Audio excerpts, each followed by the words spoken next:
কি করে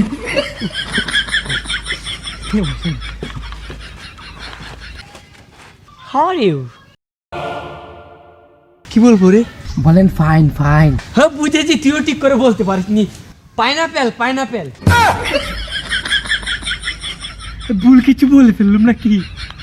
আরে মোদিজি আপনি এসব কি বলছেন? ভারতের মান সম্মান তো রাখলেন না। ইউনুস ভাই কিছু মনে করবেন না, চায়ের দোকানে বসে বসে এই টুকটাক ইংরেজি শিখেছি। মোদিজি আমি একটু আগু করে আসি, আপনি এদিকে কথাবার্তা বলেন। হ্যাঁ ঠিক আছে, হাগু করবে একটা বলার কি আছে?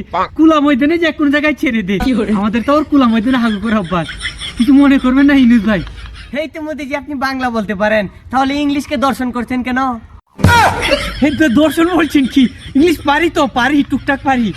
ওই তো I am coming because I see because going to I am toilet.